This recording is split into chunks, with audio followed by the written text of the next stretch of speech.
Laval, controverse autour de l'octroi d'un contrat public de près de 2 millions de dollars. Arrive l'administration du maire Marc Demers ira de l'avant, même si la compagnie est bannie pour 2 ans.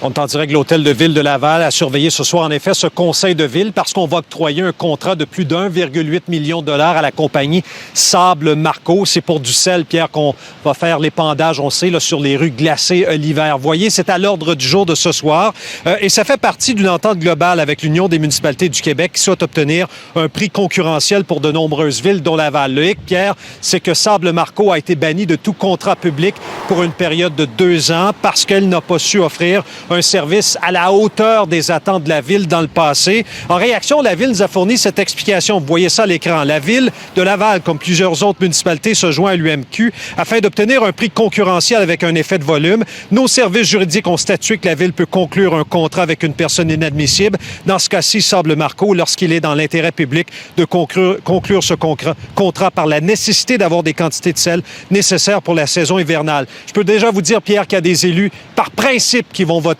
contre ce contrat. C'est le cas de David Decotis qu'on écoute.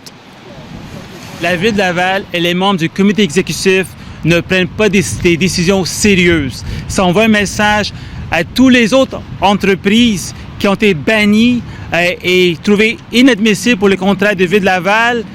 C'est quoi le message qu'on lui donne? C'est correct, vous n'êtes pas admissible aujourd'hui, même si vous êtes banni pour 2 ans, c'est correct, on peut vous donner un contrat n'importe quand ça fait l'affaire de Marc Demers et son administration.